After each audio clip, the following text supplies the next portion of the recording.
Shot of Brandy podcast, episode 122. Episode 122. Good eats, good black eats. Shot of Brandy podcast. And here, man, with Black Eats, Mr. Apollo, man. What's going on with you, man? I appreciate your time, sir. No problem, Doc. I really do, man. Like, I see you making moves out here, man. You know what I mean? Trying to, Doc. Trying to do something for the people, man. Yes, sir. Man, so what made you want to do Black Eats? Like, before we get into your story, you know, like, what made you want to do that? So when I moved to Oklahoma City, I was in Houston, and I moved here because I worked at oil and gas at that time. Okay. And when I left Oklahoma in 99, Oklahoma City did not look like this. At all. So when I started traveling back here in 2015, I started seeing all the great development. But when I actually moved here, I was trying to find where the black-owned restaurants were. Right. So as everybody is. Right. So when I was trying to figure out where I got so spoiled living in Houston. Oh yeah, it was so much food there, and I couldn't find the restaurants, and nobody had a list. Okay. Well, if there was a list, it was outdated. Right. And so I'm a sales dude. So when I would take my clients out oil and gas, I was always finding great places. I was like, man, where the black-owned restaurants at? Right. So I found a couple, and then from there it was like, man, I need to find a way to merge my experiences from hosting happy hours in Houston for 11 years and doing all kind of stuff. So merging that experience and creating a brunch experience, and it just grew to what it is now, more of a business and a brand now. Oh, right, exactly. Yeah, man, but where are you from originally, though? I'm from Duncan. Oh, Duncan, Oklahoma. Stevens County. Okay. Yeah. Yeah, man, like how was that, like in Duncan? Man, because if the city was slower in 99, I know Duncan was. Well, Duncan is actually the home of Halliburton. Okay. So Halliburton's founded in Duncan. So definitely experiencing the downturns a lot. Yeah. I was one of 22 black folks in my graduating class. And ain't a whole lot of us. So you saw a lot of racism. We had a race fight in our school. Okay. Yeah, I remember it was 7th grade. That's when we was wearing like Malcolm X hats and African medallion and all that. I was vice president of student council. Somebody sprayed N-word on a building across the street from the middle school. I got pulled out of class. And I was like, why are you pulling me out of class? And he said, you can't wear that Malcolm X hat in school anymore. And I didn't understand it at that time. So there was a lot of that stuff that happened, which really did, actually at one point, probably my sophomore, junior in high school, I became really like militant. Okay. I wasn't having nothing. What, no games with people? No, none of that. It was all like, if it's anything against black folks, I'm not with it. Okay. Who taught you that though? I would say just from a lot of people around me in Duncan, because, you know, having to have that conversation as a kid, young. Well, I backed that up. My dad and some of his friends started the first this is probably what it was, the first black Boy Scout troop. Okay. And so you seen that. So I remember I was in Boy Scouts at this time. So I'm an Eagle Scout now though. But back then we went to Arkansas. And one of the boys in the troop we were getting ready to leave. Went into the mountains, and we weren't supposed to go nowhere because it was time to go back from Arkansas back to Oklahoma. Okay. Well, they went on their own. So my dad's black. He was a power lifter, muscular guy back in the day. Yeah, alpha male. Oh yeah. And then the assistant troop leader was the Indian guy. So they went looking for them. They found them, and then they got followed by 2 bikers in Arkansas. So we knew something was going on. We packed it up, and then those bikers actually followed us from where we were in Arkansas to the Arkansas-Oklahoma state line. They did? Yep. I mean, man, so what was they saying? Like, get out? No, they actually are making sure. Well, no, the story was when they were in the mountains, that they were upset because this black guy and this Indian guy were telling these white kids what to do. Okay. So the woman had a knife. He had a gun. That's the story we got after we got back. And then that was kind of one of the things that happened. So it really that feeling in the 10th, 11th grade was from this frustration of got tired of being treated a certain kind of way. Right. When I was often the only black person in anything in Duncan. Yeah, that's why I asked you, because I went to Santa Fe, and I know if I felt it like in a school of 600, I know you felt it being the only one around. You know what I mean? And so then another situation that happened, this is really where it hit home. I was doing oratorical contest, time to get ready to go to college, doing public speaking. So my dad was a Toastmaster. So he had that influence on me. We were trying to get scholarships. Yeah. I killed it. Like I killed the oratorical contest. Like I was the only one that got a standing ovation at this church. And then it came down to voting. My name wasn't even mentioned. Wow. And one of the judges told my dad, because he knew of my dad. And he said, the reason why that your son didn't win because he's black. Right. He just told you straight up. And that was in Lawton. We had that contest. So that stuff happened. It influenced me. But when I got more mature and researched, what civil rights was and what activism really was, I mellowed out because I realized that I was actually doing it out of anger versus doing it from a place of wisdom and understanding. So I'm still like that in terms of not willing to just to stand down, right? and not being willing to be confident speaking truth to power, but in a way that now I need to get to the table. Right. If I'm gonna put people on, I got to get to certain tables. Right. But they know when I get to that table, it's no different. I'm still gonna let you talk to me a certain kind of way. And if that door closes, oh well, God opens another one. Exactly. Man, how'd you stay focused in that though? Because you said that you killed it and then you went to college.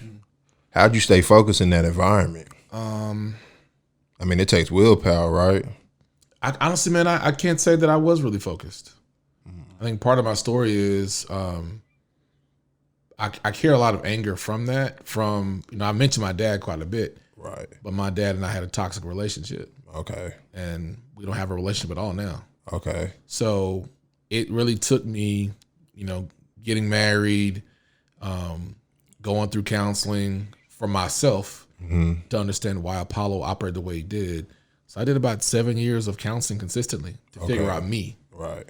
And it wasn't until I figured out me where I understood, like, this is why that you move the way you do. And it helped me then shape it. It's like this fire. So a fire, if it's too hot in the building, can burn it down. I was burning down buildings. But now it's like, okay, I know how I can heat the building up, make it warm, pilot. I know how to manage it to where it doesn't become destructive. Right. Man, so what college did you end up picking?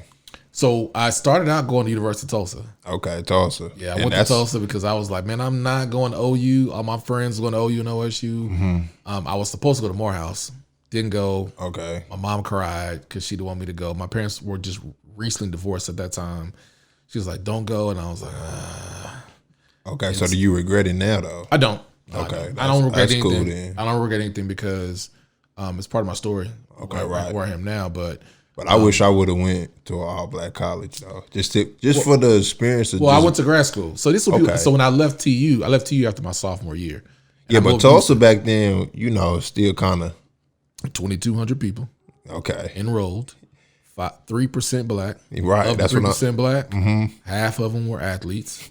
So I was on the side of the non-athletes. My roommates were football players. My mom brothers were football players. Okay. So when I left after my sophomore year, I went to University of Houston. But I didn't know anything about Houston. Right. I went because my childhood kinfolk was there. Okay, yeah. But she graduated after I got there. I didn't know nothing about Third Ward. Okay. I didn't know nothing about Fifth Ward. I heard Fifth Ward boys. I didn't know nothing about Sunny South, South Park, none of that. Okay, yeah. So talk that H-Town talk. Right. But I also didn't. I was 19 when I got there. Okay. But I also didn't know that Texas Southern was across the street. I didn't know nothing about Frenchies. No, none of that. Right. I didn't know black folks are Catholic. Right. None of that. None of that. Boudin, none of that. So when I got there, it was a culture shock. I almost flunked out my first semester. Right, just from the experience, because you never experienced nothing like that. It was this. U of H at that time was 42,000 students enrolled. Yeah, 15% black. Right, but the university was 51% minority. Okay, right. That's what I'm saying. Right? Like, so it's. So I was like, yeah, you happy, right? Are you happy? I'm happy as hell, but it was a culture shock for me. Yeah, and it took us some adjustment. So then we would be on TSU's yard all the time, because I'm an alpha. We throwing parties, right? Going across, street, talk to the brothers across the street, but I did go to Texas Southern for grad school to get my executive MBA. So for me, my experience was, people say they wish they would have. I honestly appreciated the benefit of being at a university that was so diverse. Okay, right. When you got 51% is of color, you see everybody. Exactly. Coming from your class in high school, dog. Coming from Oklahoma, period. Right. Why'd you pick Alpha? You know what? I did because my someone I looked up to growing up he was an alpha. He's the only person I knew when I got to TU, and hung around. What's funny is I didn't really make the decision about what I was going to do. I just enjoyed hanging around him. Okay, yeah. And then all of a sudden I was kind of, wait a minute, like, why I'm the only one that's not alpha in this room, and they're giving me tasks to do. Yeah. Right. And so it wasn't until because I pledged when I was started pledging at 18. My freshman year. Okay. So it wasn't until I realized, like, wait a minute, I'm putting together the regional presentation, and them fools went to go get something to eat. Yeah. And ain't came back. Are you almost done? I was like, yeah, man, like, you want something to eat? Yeah. They came back. I was done with it. Right. And they ain't had no food. And they took the credit. Right. Yeah. I was kind of like, what? And so then after that, I was like, hey, man, I'm interested at that point, because we had so much in common. Right. Yeah, but how was that seeing, brothers trying to do something and you coming from a racist town, and now, like, you around brothers that's trying to do something? It actually reminded me of my family. Okay. So my mom is one of 12 kids. I got 47 first cousins. Okay. So I'm used to being around people that, like, we bonded together. I was used to that. Okay. So it wasn't different than me being around some group of guys that, like, hey, we're cool. And then it was someone I looked up to, best friend, was doing stuff. So we came from the same hometown. Okay. His mom was my high school teacher. So we had that already. So it wasn't a transition to be a part of it. It was a transition being an alpha in Oklahoma, then being an alpha in Houston. Okay. So what's the difference? It's more funner in Houston? It gotta be. Well, yeah. But it was but again, that was my time where I saw like, being black and active in policy wasn't a big deal. That was normal. In Houston, right? Yeah, black millionaires living in Third Ward. That's just what it was. Like, no one was trying to move to the suburbs. They wanted to live in Third Ward and South Side and Fifth Ward. They wanted to live there. Right. So I was constantly seeing successful black people owning businesses. It was a normal thing. So it was that example, and they happened to be an alpha, or they were another organization, or even not even Greek. But that was the biggest difference, where it shaped me in those 17 and a half years living there. So moving to Oklahoma City, which I've never lived at until I moved here, and seeing where the city's going. Okay. I've seen this, where the Oklahoma City is in Houston. Okay, right, because you was there at a time where Houston was doing the same thing that Oklahoma City is doing now. About 20 years ago, man. Exactly. Like, when there were people burning down houses in Third Ward. Wow. Gentrifying the community in that way. Oh, okay. So I got to see black folks come together with brown folks, Latinos and Mexicans, and say, look, man, I know there's a system, but, like, no, we're getting together. You're going to stop. Okay. So getting to see that firsthand, an example, was beautiful. So when I see this stuff going on here, I'm like, I've seen this before. I know it's not Houston. I've seen it, but it's still an opportunity for me to figure out how to make this thing work. It's definitely an opportunity. Man, so what'd you graduate with? My undergrad was Bachelor of Science in Education. Okay. My major was sport administration with a minor in health. Okay. But at Tulsa, this is where I got screwed. So in Tulsa, it was under College of Business. In Texas, that major is under College of Education. Okay. So I was supposed to graduate 4 years. My second year in Houston, I was applying for graduation. That's when I found out that they lost my transcript. How they lose this transcript? Right. And I got admitted. Lost my transcript. So the degree plan that I was under, because I didn't sign anything, well, I mean, how was I supposed to know? Right. Had to go through the appeal process over again. I had to do 2 more years. I know you was pissed. Bro, that first year I was hot. Wow. I did 6 years undergrad total. But again, I can't say that I regret it. Okay. I learned something from that. And then several years later, went back to get my Executive MBA, Energy and Finance. Okay. And that's what led me getting into oil and gas. So I was in oil and gas for 5 years as a key account manager in oil and gas. Man, and that's big in Houston, ain't it? Like the oil and gas headquarters, man. Like yeah. I worked for Schlumberger. Okay. North America, the Western Hemisphere headquarters in North America was in Houston. Exxon is across the like down the street. Marathon, all the like oil and gas companies. Right. They're in Houston. Man. They're there. Man, so what did you learn down there that you wanted to bring back to Oklahoma City? You said. Look. When I moved here, you gotta think about it. I grew up in Houston. Right. 19. You became a man in Houston. Oh, yeah. 19. I wasn't coming back. There was no plan coming back. From 19 to about 36. Okay, yeah. I was there. Right. I had to figure out a lot of stuff on my own because I didn't have no family there. Right. So when I moved here, I was trying to get out of here. Because I had all my network and support system was there. In Texas. It was gone. It was there. And I'm here with nobody that I'm used to. You know, so trying to go, like, for example, this kind of leads to OKC Black Eats getting started. I was trying to find happy hour. Right. I did happy hour for 11 years. Oh, yeah. I mean, A-Loft was my spot. Right. I mean, we did happy hour. Like, we did like a real happy hour where there's, like, professionals come, thick women, it's the music, like real. Bruh. When Chris Rock became a regular person, Chris Rock and Tony Rock would come to our happy hour. It wasn't a big deal to have like the local artists and rappers and athletes come to happy hour because, you know, for about a year and a half at A-Loft Hotel, the first Friday of the month, like we had a line. We had the parking garage full, car. It looked like a party, but from 4, we ended up going from 4 to 8. Then go from 4 to 1 o'clock in the morning. Man, because it was happy requested. Hour. Yeah. Happy hour, right? So when I got here, I was like, man, I got to find a spot to network with people. I go to places, it'd be empty. Right. I'm like, this place is brand new. I mean, and it's cheaper here. Way cheaper. Where's everybody at? Couldn't find nobody. And then after a while, I got involved in Leadership Oklahoma City, which truly that was my way of networking in the city. Okay. I met top executive level people that are still my friends today. They opened doors, created some access, and I'm great at relationship building. Yeah. Like if you tell me you're not giving me a contact for somebody, let me introduce you to Apollo Woods. Okay, right. I'm going to find him. Right. So did you learn that like with the competition in in Texas? You know like what? The oil? The only competition there was when I was in Houston was friendly competition between the Greeks. Okay. That was it. Okay. But outside of that, like it wasn't unhealthy competition. Okay. Right. We made mistakes in doing promotions and stuff like that, but in terms of that competition wise, nah. But like I think here you don't see a lot of healthy collaboration.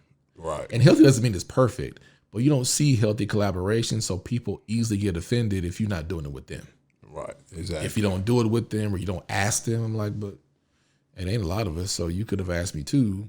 Or maybe, what if I was called to do something without you? Right. That can be okay too, you know.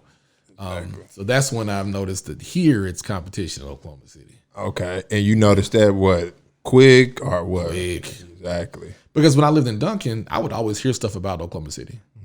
I was like, well, I don't care, I don't live there. And I'm in Texas now. But now here I'm like, oh, I get it.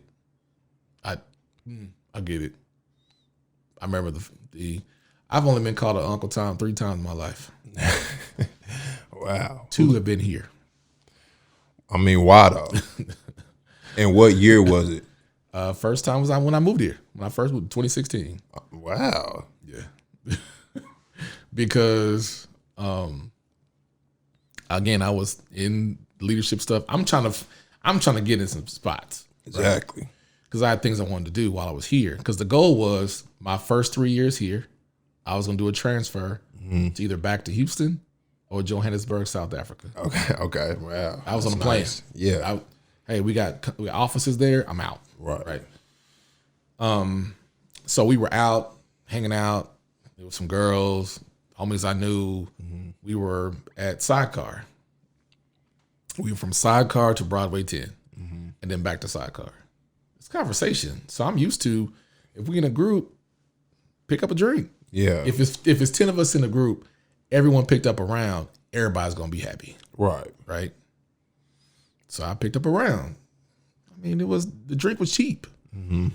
So the girl got offended because I didn't ask for her number at the end of the night. Oh, okay. And I was like, we just all chilling, having a good time. And she's like, I knew you like to do white people stuff. I was like, what does that mean? Right. Yeah, you and Uncle Tom. Like, what does that mean? Yeah. Because she ain't never been out the city though. Because I wanted an old fashioned.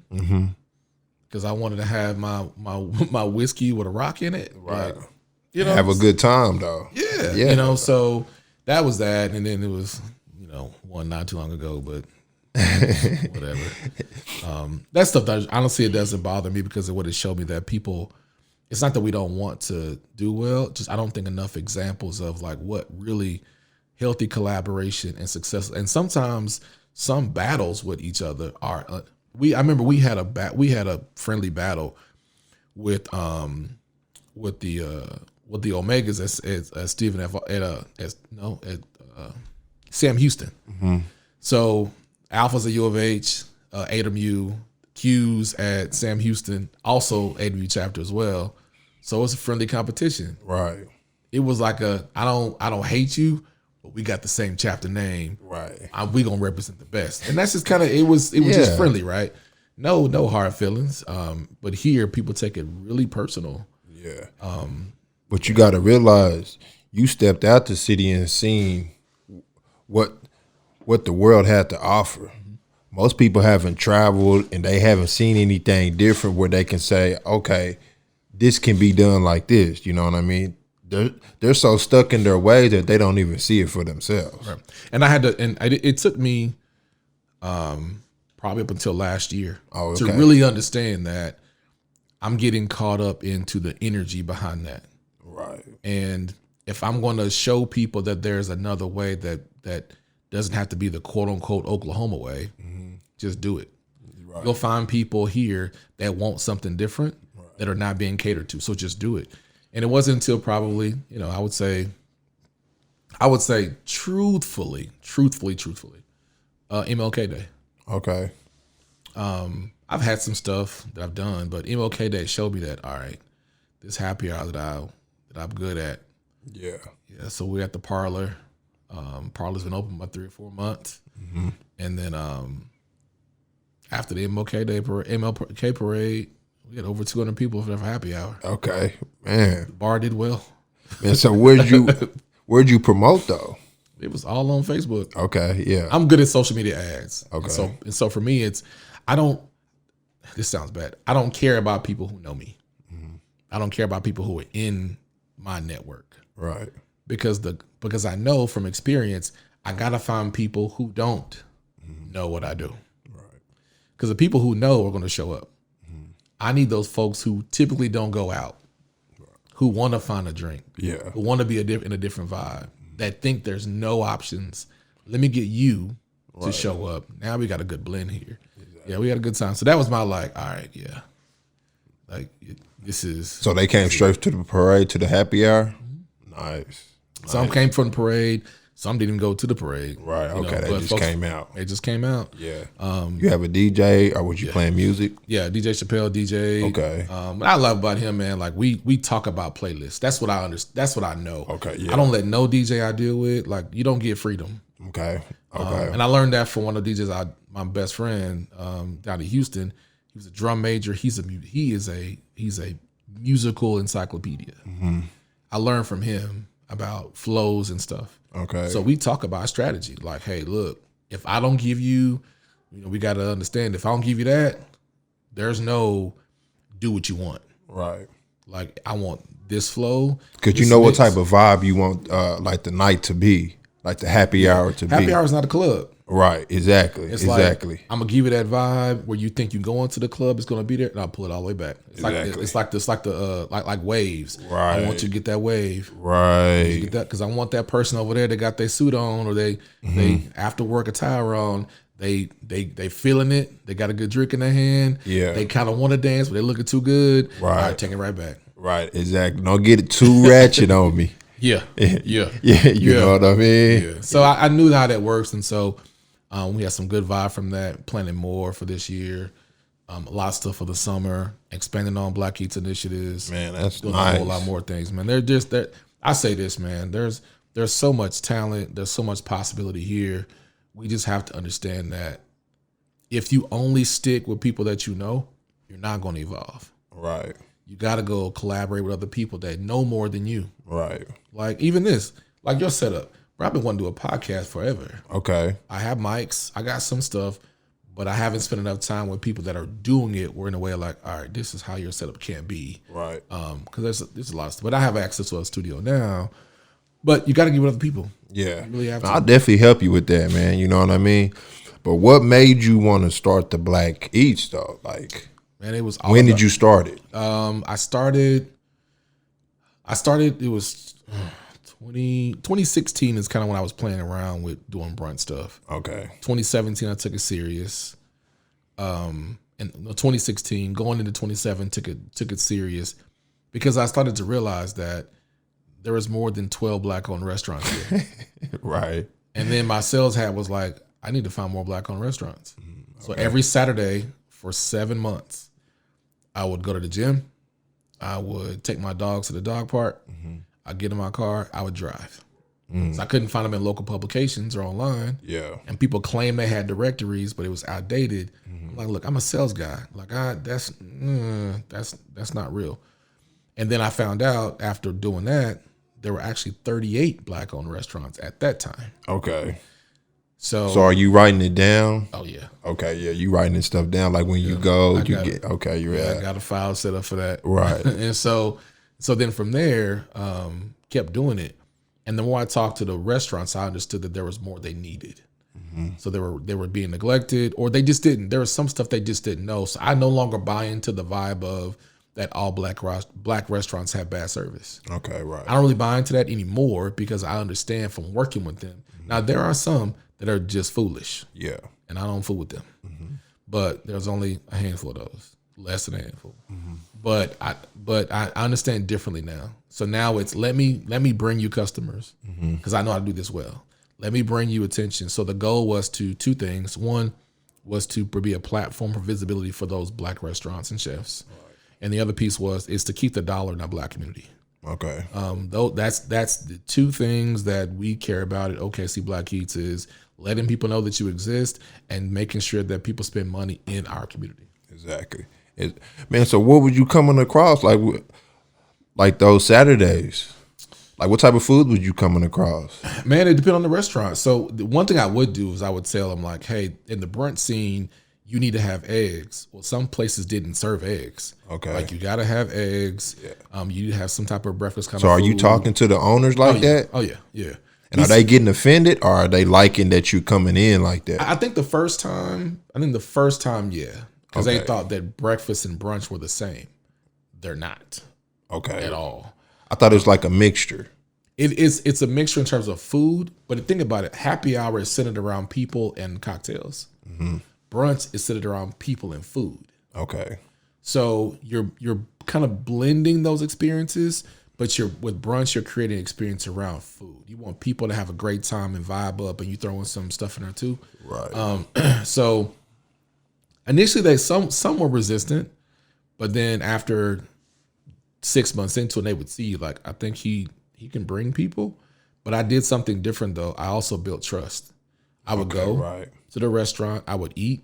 I would bring people. Hey, this is who I am.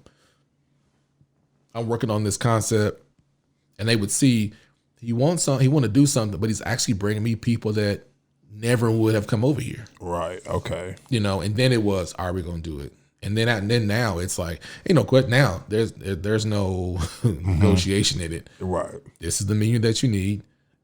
I've already proven myself to bring people to your restaurant. Let's go. Right. You know, either you want to or you don't. Okay. And you started that in 2016? Yeah, so started doing 2016. So when did you start 2017 became a business in 2017. Okay, far as what? LLC. Okay. Yeah, branding, all that stuff. That became, I did my own logos, jacking around on Canva. Yeah. You know, all that, learning how to do I laugh at videos now because I was using my phone. Oh, yeah. And I got frustrated because I couldn't find a reliable videographer. Here's, I'm trying to put, you know, folks ain't showing up. Okay. Just got to show them. So that's why I do video on my own now, because now I like creating content. Content is like data. Exactly. It runs everything. Exactly. Yeah, but so are you charging the restaurants to help them? So with the restaurants for the brunches, it's absolutely there's a revenue share there with the restaurants. Right. Now going into a deeper relationship in terms of marketing and promoting them, it's like marketing consulting. So OKC Black Eats is a marketing and consulting company. Exactly. So are they happy with your work though? Yeah, when you realize that when in 4 hours you made $3,000. Exactly. Like you putting butts in seats. I'm putting butts in seats. Exactly. So if you've never put that many butts in seats, you're like, wait a minute. If you haven't had a rush, you're going to get one today. Okay. Like my goal is when the chef says 86. That means it's not available on the menu anymore. Right. Like stop ordering it. Exactly. That right there is like that. If I don't hear 86, I'm not happy. Like they didn't say something's out of food. Hey, we need to figure out how to get more people to get more food. Right. And then and so now it's after a while of being consistent. And so that's another thing I've noticed around Oklahoma City is that folks get frustrated with inconsistency. Right. I think people expect for something to not happen again, so they don't go the first time. That's true. Right? That's true. They kind of like, it ain't gonna happen next month, so I'm not gonna go. Or if I'm looking for something to probably go, I don't see it. You don't look on Google anymore. Right. You look at Facebook, Instagram, and Twitter. Exactly. So if you don't have a social presence, I'm not gonna waste this blazer that I got. Yeah. And I could have worn it some other time. Right. You know what I'm saying? Right.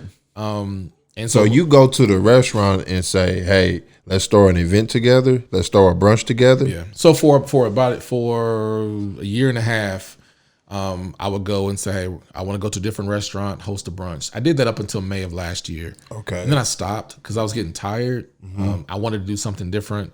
People started wanting to do their own brunches. Yeah. Now you start seeing okay. Yeah. All right. Trying to be a Dallas scene. Yeah. And I'm like, okay, you're doing it, but you understand there's a chemistry there when you're trying to create an experience. Right. Like for my events, you don't see me drinking with people and no, I'm there. I'm checking on you. I'm gonna bust a table. I want to make sure you see I'm working to make sure you have a good experience. So I did that. But then after that, after May of last year, I've been focusing more on doing more special events and the Black Foodie Summit, which is our other annual event. And of course we have OKC Black Restaurant Weeks this month. Right. That going on too.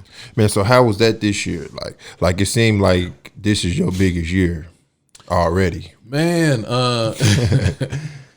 2019 was rough, man. Man, it was rough for me too. Man, like when people talk about they want to be an entrepreneur and do this thing full time, 19 was rough. Like me and God had some very honest conversations. Oh yeah. And arguments. And say, I ain't talking to you today. Yeah. You talking to me, I'm not, whatever. Right. I'm finna go do this and I know it's going, whatever, But how this year has started off in a way that I've never experienced before. I worked really hard last year and I built up that Teflon Don kind of skin because I think that 19 was needed for how 20 is starting off. Right. It was preparing you. Oh yeah. Yeah. And so one thing I prayed about recently was I got afraid. I was like, I don't want to lose this. Oh yeah. Like I don't want to lose where I'm going, my prayer was, God, give me wisdom to handle this opportunity, wisdom to handle people that I come in contact with, because I don't want to fumble it. I've made mistakes to where I knew I was messing up and I lost it and it hurt really bad. Right. I don't want to do that no more. So because you know that you bigger than that, better than that. Yeah. When you bump your head so many times, you're like, man, that hurts. I'm not going to keep beating my head against the wall. No, that's true. Yeah. So I mean, so now that's led to trying to do Black Restaurant Weeks for probably 2 years. Okay. Stuff just didn't happen, and when it didn't happen, I wouldn't get frustrated. I was like, there's a reason why it's not happening. And then February, I was like, you know what? I'm gonna do it in February. Mm-hmm. I honestly, and I still wasn't sure it was really going to happen because restaurants were responding to me slow. Okay. I probably got 2-3 weeks left in January. Like, yo, you in this or not? Right. So what's your pitch though? My pitch was, because I'd already done a lot of things already. Yeah. And my pitch was like, hey, look, I'm doing a citywide campaign.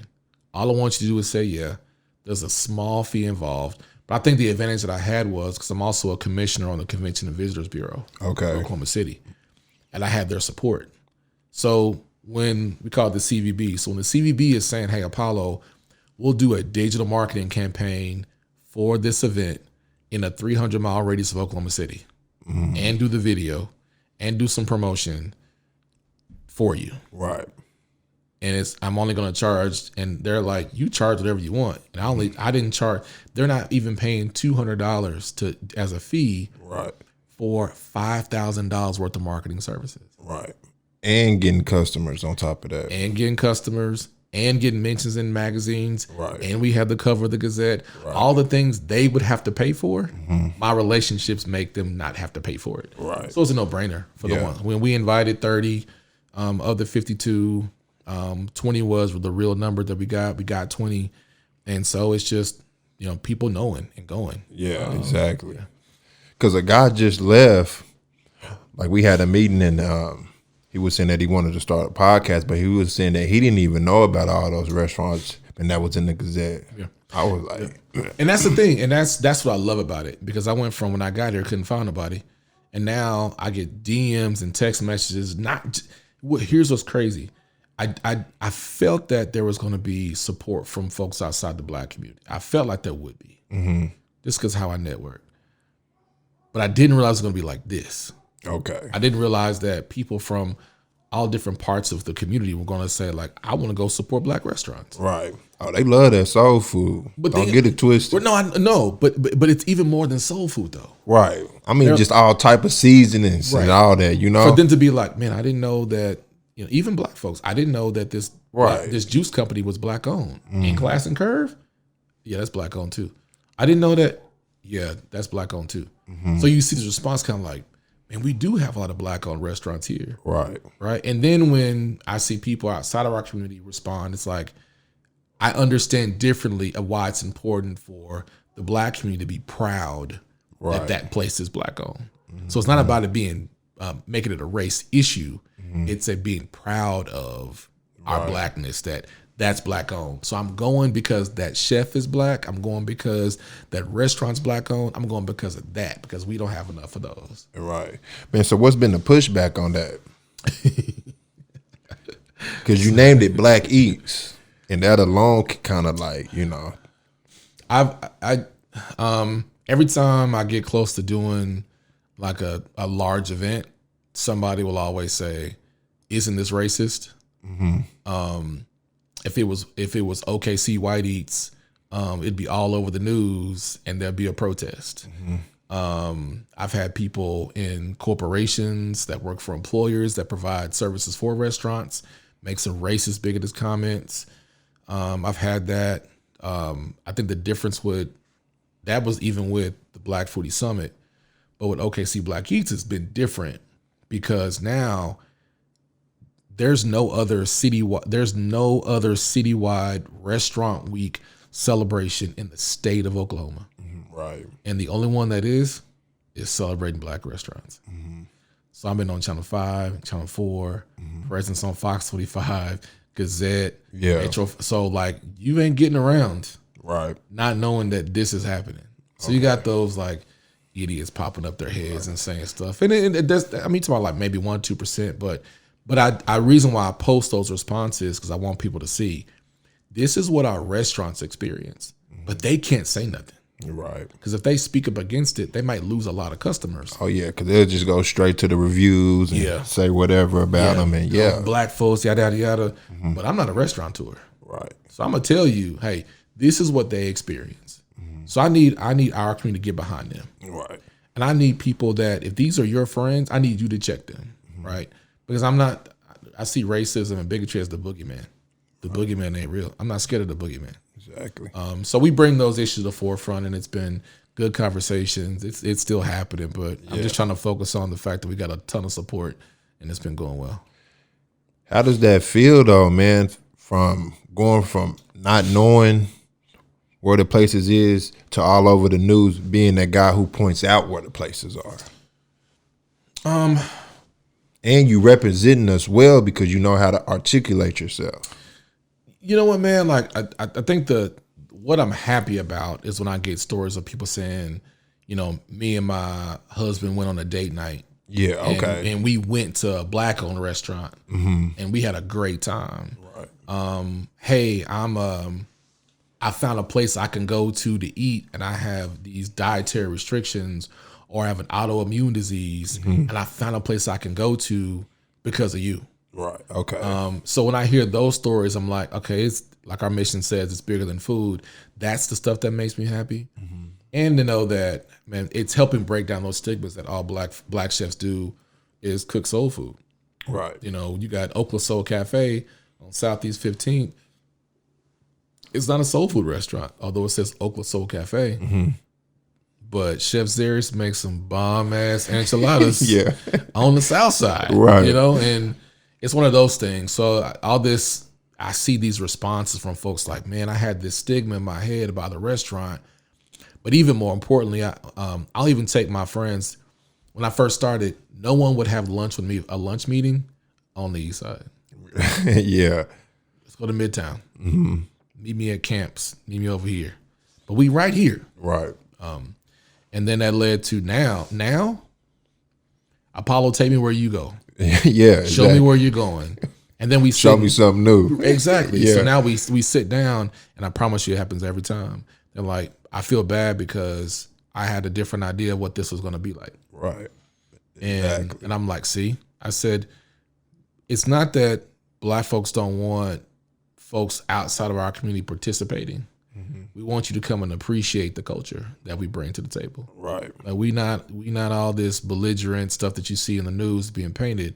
Like, yeah, no, we are whole humans, right, with culture that y'all have profited off of for 400 years. So come and experience it. And then to see them go by themselves after that. Right. Oh yeah. I'm like, see, exactly. Once you get over here, right, you gonna feel because it took them a minute to to go to Bobo's, man, as much as they do now. Yeah. I mean, it took them like 10 years at least. You know what I'm saying? Now they the main people, bro. You know who serves Bobo's chicken? I don't know him, but I know the guys who's always there. I don't know him personally though. No, not the people who run Bobo. Oh, who owns Bobo's? There's another restaurant that serves Bobo's chicken. Oh, it is? They call it East Side Fried Chicken. Okay, and it's at the downtown with that red light in there. Yeah. Talking about cultural appropriation. Exactly. I ain't gonna lie, it's good though. Oh yeah. It's good. It's fine, but it ain't Bobo's. But it's like, it's East Side Fried Chicken, East Side Cobb Salad, like East Side and Midtown, like you know. So, but we know what our cultural influence is in terms of food. We know that, right? We definitely know that. And then to see, like, even with the cover of the Gazette, I didn't expect that. I mean, because the Gazette used to do OKC Restaurant Weeks. Yeah, I was gonna be like, hey, I was gonna give a regular like article on the inside, but then he was like, hey, you want the cover? Hell yeah, I want the cover. Yeah. But it still didn't resonate. I was actually going to get the cover. I was in my head was like, I don't want to be disappointed. If it's not the cover, I get it. Right. But we got more press. Got the photo shoot. I didn't want to be in any of the pictures because it wasn't about me. Yeah. And then one of the chefs actually screenshotted me the cover because it went online first, and it snowed that day, so they couldn't deliver them. And that's when it was real that, man, like, damn, like, we got black chefs on the cover of the largest food lifestyle magazine in the state. Right. Like, that's us. Exactly. That's them. And it looks so good, too. Yeah, man. Like, it looks so good, like all those chefs just coming together like that, man. In that picture, I was like, wow, man, this is nice. Like, and there's a lesson for the guys with cameras. So I always carry my camera. Like, honestly, my camera's in the car. Yeah. But I carry it because I wanted to show the behind the scenes of the experience. Okay. I wanted people to see that these are black chefs with restaurants, and look how they interact with each other. They laughing and joking and having a good time. Exactly. Ain't no competition, ain't man. No competition at all, what I'm saying? Because it's enough stomachs and enough people to eat, man. It's everybody, like, man. Right. And so then when I posted it, I didn't have no clue that the Gazette was going to repost my video. So they reposted I was like, so they reshared my video in front of their audience about black chefs having a great time. Right.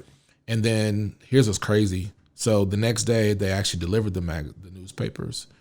And that day, St. Anthony's was hosting their celebrity chef series. So Chef Carla Hall was in town. So black female chef that's been on the Chew and Travel Across, right? So my buddy, that's my classmate, I was like, hey, I know you work there. Like, I didn't get a ticket. Hey, what's up? So he's like, just tell mom you're my guest. Come on. And before I got out the car, mind you, I was jacking all Gazette cover magazines. I was getting them all. Some said, bring 2. God said, bring 2. Got 2 in my hand. I said, maybe Carla will sign this cover. Get up there. I gave 1 to another black that was there. Got up there. You know when you're in a space where it's no black people but you, maybe somebody else? Yeah. And you make that eye contact? Right. You're like, I see you. Across the room, I see you. Right. So I'm coming up the stairs toward my buddy, and then she looks at me. So this day I had on my Chef is Black t-shirt under my blazer. So she looks at me and she looks down at my shirt. I was like, yep, got it. Yeah. And so my buddy goes, hey, you want her to sign it? And I was like, sure. She took it, no hesitation. She signs the cover of the Gazette. Yeah. My day after, I was like, it can't get no better than this. So having the whole thing, I got a chance to ask her a question from the audience. She had a book. I waited an hour for her to sign the book. And then when I talked to her, cool as hell, man. She even did a video. She was explaining the importance of why we support black chefs. I was like, man, this can't get no better than this, man. Yeah. But one thing I did though, I just sat in the car, and I really did thank God for that moment, because when I say 2019 was hard, bro, right, 19 was hard. 19. Trust me, man. I know for myself and what I experienced, and then for me to be in the Gazette the following week. Yeah, I saw the congratulations, man. Yeah, I was like, man, you know what I mean? Like, God just works in so many ways, man.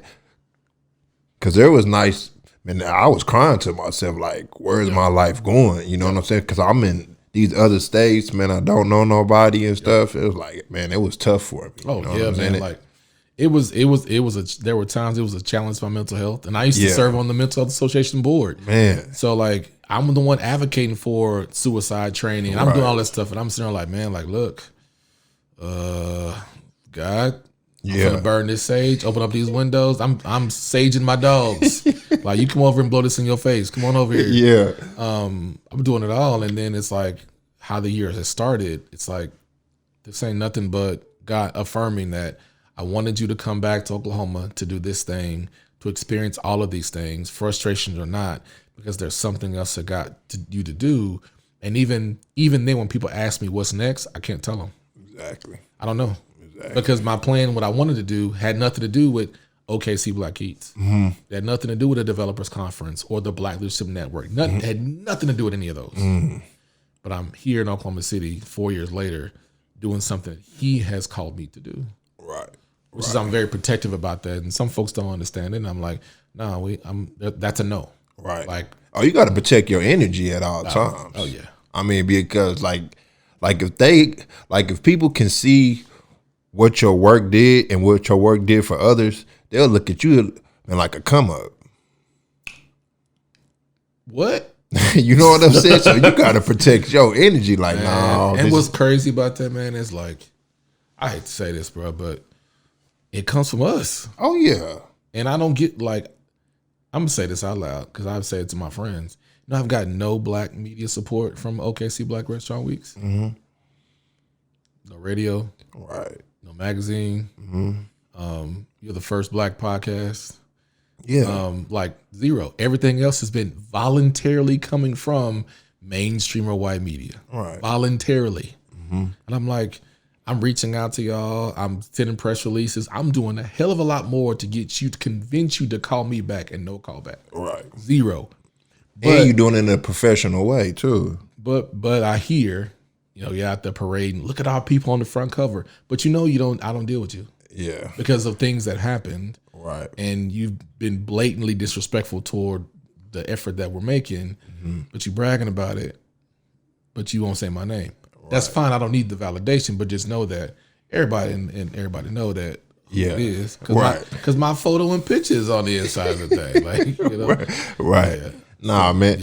Yeah, man. Don't worry about who's giving you the acknowledgement. You know what I'm saying? Because God is giving you the most up. You know what I'm saying? Yeah. Like the most up acknowledgement. It just sometimes it's good when it's like, hey, I need just it's not going to hurt you to say like, hey, this is helping us, right? Because at the end of the day, all this stuff isn't for me. Mm-hmm.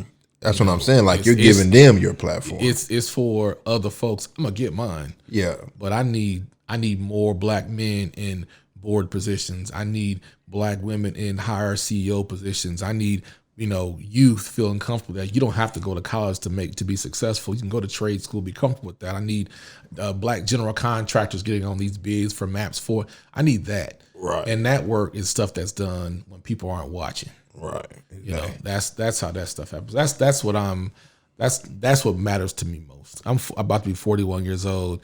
I'm not finna be doing brunches. Mm-hmm. Yeah. I'm 50 years old, man. Like somebody else gonna do that. You know. Man, so what were you doing at the government?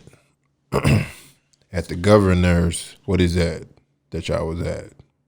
Was y'all downstairs? Oh, it's at city council. Yeah, the city. Yeah, so today we got a proclamation from the mayor. Yeah, congratulations. Yeah, appreciate it, man. So today is February 2020 is proclaimed as OKC Black Restaurant Weeks from the city. Okay. So they read a proclamation just acknowledging what we're doing and the purpose of doing Black Restaurant Weeks. And yeah, it's about food, but it really is it's an economic development campaign to generate $220,000 of direct spending toward those restaurants. Okay. And I use that language like that because when I understood tourism, and why tourism is irrelevant, like tourism is not for people who live here. Right. It's to get people to come here and spend money. Mm-hmm. So when I learned that from my experience on the CVB, I was like, look, I need local people to think about going to spend money locally. Mm-hmm. But I need people, when they thinking about coming to Oklahoma City, that I'm going to be intentional about trying a black-owned restaurant. Mm-hmm. Right. Like I need black folks to stop saying there's no vegan, vegetarian options on the east side, because there is. Right. It's been one for 15 years. Mm. You know, so that's the bigger narrative of why Black Restaurant Weeks has been so important to me. Okay, man, like you're doing a hell of a job with it too, man. I just want to congratulate you on all your work, man, because like you said, like there's not enough of our people who celebrates us. You know what I'm saying? Yeah. But it don't matter, man, because God gonna always push you in the right direction, man. Oh yeah, definitely, man. And that's, you know, for me, and I'm just I kind of go by based on what see other people do, what I hear other folks say local, like what they want. Yeah. And if it feels good, then let's try it. Like right. I'm not afraid to strike out. Okay, you're right. Like not afraid to fail. Yeah. Yeah, like I'm not gonna fail. Okay. But I'm not afraid to strike out. Okay, right? Yeah. Because like when you think about home run hitters, they strike out 50% of the time. Yeah. But they home run leaders.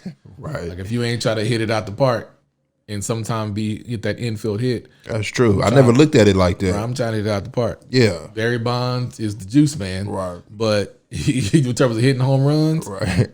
but he striked out a lot. Right. Okay, man. So how do you keep the momentum going after the cover? Man, I was having that conversation recently about so like the what's next part. Yeah. It's and honestly it shifts away from food though. Okay. You know, it shifts away to more of figuring out how to activate our leaders, our young leaders, young professionals. Yeah. So on February 24th, we're having a town hall at the Capitol. Okay. In Senate Room 511A to talk about a real conversation of what have we not done for us as Black folks? What are we not doing for us? The reason why we're right here. Okay. We can't keep pointing the finger. Right. We have to do self-analyze and say, where are we not at? What tables are we not at? Why are we choosing not to step up? We got to analyze that and be honest about that part before I can expect for anybody else to do something for me. So that's one piece that's next. You know, we're going into, I'm very passionate about voter registration and education. Okay. So using this influence of people following me for food, it's like, hey, like I told you, it's bigger than food. I can get you in the room for food, but I need you to go vote. Yeah. I need you in the room, but if you got a problem with something, you need to go talk to your councilwoman or your councilman. You need to go schedule a coffee with your legislator because they're there for you. So if we want policy to change, then we have to have policy connected to action, because we can go and protest all day long. Right. But if the policy isn't changing, the result you want's not going to change either. Exactly. You know, like, y'all go protest, cool. Yeah. So what's the plan to change policy? Right. Well, we didn't think about that. We'll keep walking, keep marching. We want to start talking about changing policy. That's the part that we need to start focusing on. Exactly. And I'm not running for office. Yeah. I'm not running for office. I have no desire, not going to. Yeah, the Holy Spirit ain't spoke to me. That's not what I do. I'm good out here as a business leader in the community. I'm not running for office. No, yeah. But I will beat the door down on somebody that's in office. Right. Yeah, man. Like, we got to vote locally. You know what I'm saying? Like, they worried about Trump. Trump ain't really worried about us. We got to vote locally to change things. Trump, you know what I mean? Can't do nothing other than he signs off on, follows legislation. He follows based on what is written in legislation. Right. That's what he follows. We talking about senators and congressmen and all them people, legislators who are going for election after presidential. Right. So you got I think it's 2022. Yeah, 2022. There's some folks that do not need to be in seats. Yeah. Get them out. Right. Right. Man, like, I appreciate you coming out, man, for real. Problem, appreciate you having me. You know what I mean? Like, I can see the Black Eats going on, just what's going on in Oklahoma, Black everything. You know what I'm saying? It's some chit chat. Yeah. You know, because there's, like, not a lot of people still haven't been off the hook. There's a lot of people who ain't been out in the Coach O spot and stuff like that. So there's big O's. Right. You know what I mean? You got the was it Texlahoma barbecue is the one that's farthest north. Okay. So there's a lot. So I've gotten calls from Lawton and Tulsa. Okay, yeah, to come on out. Yeah, I'm not moving it out that way, but we're gonna start doing stuff in those different cities. Okay. We're now found on the Eat Okra app, which is a nationwide app that has 1,800 Black eateries in the app. So we're now in that app, so folks can find us across the U.S. They're coming through Oklahoma. Okay. Working on some stuff for tourism. Yeah. We're having some conversation with some nationwide brands to let people know, like, yeah, you know, we got 52 Black-owned restaurants in Oklahoma. Like, I didn't think Black folks were here. Right. We got 52. How many restaurants does your metropolitan city have? Right. So we're really pushing that, and I'm proud of the fact that I can say there are 52. Technically 56, but 52 because 4 more are going to open. Right. And then some cities have 35. Right. On a directory. And we might have 52, man, but there's still people that's selling plates all day long, dog. That's not even talking about the caterers, right, food trucks, all them. When you add up the entire list of food trucks, caterers, private chefs, that total number is over 120. Okay, yeah. So you got over 120 Black culinarians in Oklahoma City. That's nice. 120. That's nice. So when we say we don't have, it's no. You didn't think about the opportunity to create to close the gap. Right. So when people call me from whether it's different organizations or corporations, I'm looking for a caterer. Oh, I got you. I need a vegan one too? Oh yeah, I know this person, this person, this person. You need vegan pastries? I know this person, this person, this person. Right. You need keto? I know this. You know what I'm saying? So it's like, hey, whatever, I got you. There's a black culinarian that can get you anything you want. Yeah, man, because my African friends, man, they always come out here like and ask me where the food and stuff is at. And I gotta, you know what I mean? So. And that's a whole nother thing. So I'm trying to connect with more of our African community here. Okay. So I know, they kind of stated themselves. Yeah. But just trying to branch into, man, like doing more African culinary. So for the Black Foodie Summit this year, we're going to focus on When is that? It's going to be July 18th. Okay, yeah. At the National Cowboy Hall of Fame, actually. And we're going to theme it around an African country. Okay. And which is, we didn't do it before, but now I just wanted to make sure people get a chance to experience culture. Right. And we don't talk enough about, like you said, about us enough, whether it's Black American, African American culture, or African culture. Right. We don't talk about it culturally enough. Even Black cowboys. I mean, it's a huge Black cowboy scene in Oklahoma. Oh, a huge one. And then we ain't even got to talk about Black Indians. Like that's the whole. Yeah. There's so many ways to go down. Right. And then like I said, I can talk about this all day long, but I'm really glad that working with Jason Hackett at Channel 5 with the unsung hero, the Black icon feature with Dr. Betty Mason. So that's on Channel 5. It aired at 5. It's online. And I'll share it with you too. But it's great to talk to a 91-year-old woman who passed the largest education bond in the state of Oklahoma, which resulted in schools getting air conditioned, and she's the reason why there's a class in SAS. Okay, man. A Black woman. 91, still pushing. She's 91 years old. Yeah, man. She's born after the Tulsa Race Massacre. Seen it all. Her story is just amazing. So, we're working to get more stories of those out on Channel 5. So, I think that's the gift of being an entrepreneur. I'm a free agent. Yeah. I can go in any direction that I want. Right. Don't have to answer nobody. It's really the freedom. Right. And that's what they really hate too, man, that you ain't got to answer to nobody. Yeah. And they can't report you. Who you gonna fire? Yeah. You know what I'm saying? Who you gonna fire? Right. That's cool. Yeah. Yeah, definitely. So I love it. I mean, it's a journey that all those things that happened in my past in terms of life, ups and downs, really did prepare me to be able to say, God, I don't have it all. Yeah. And we ain't even talked about how I even knew how to take the leap. But to know that if he's pushed me and asked me to do this, I'm gonna have to believe him every time, even from all the way up to 11:59:59. Right.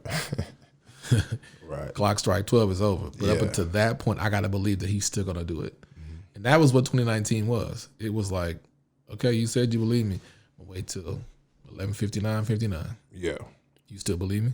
Right. Okay, cool. We still gonna have this conversation though. Yeah. So do you have a favorite, man? Favorite restaurant? Yeah. How can you say? Man. I know you can't say. That's why I asked you. I would say here's how I frame it. I have chefs that I really respect because of how committed they are to the science of cooking. Oh yeah. Like when I had a chance to watch Chef Black at Black Walnut do his thing, man, like, man, he's talking about water and how water affects food and how you cook a certain thing and on the plate you have foods that are brought in from different countries and the plate tells a story. And if you order a beer, the beer goes with the food that you ever ate something and then you drank something, you're kind of like, oh, that's nasty. Yeah. For him, it's everything that touches your mouth has to complement each other. Like it's crazy. Even looking at Corey, Chef Slot over at Off the Hook. Yeah. Like just watching him go through this process of like, he has dope food, but when he's thinking about sauces and combinations, right, his gumbo is gluten-free. So he's not using flour to make a roux. Yeah. Like, how do you even think about that? Like and they have, 2 restaurants and a food truck, and you got Chef Dwayne Johnson, Brielle's Bistro, man. Like he makes 100 pounds of roux a week, something like that. But it's his motor and his engine is crazy. Even Miss Sharon over Carrot Can Flavors, like she cooks because it's a ministry for her. Okay. And so she's like, I want people to eat what I want, but she said she's seen how food has even used as medicine to heal her own parents. Okay. Her mom is 78, her dad's 88. They don't even look their age. Mom still gets up at 4:00 in the morning to meal prep. Nothing's canned in that restaurant.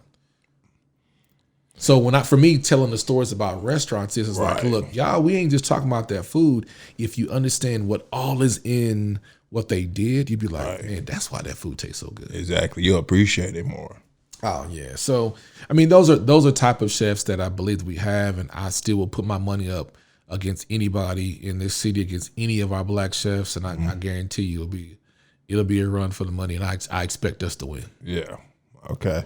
I appreciate it, man, and keep doing your thing, man. I see big things for Black Eats, man, this year. Don't know what's going on next, but I know I want to be just want to grow more with giving more opportunities for us.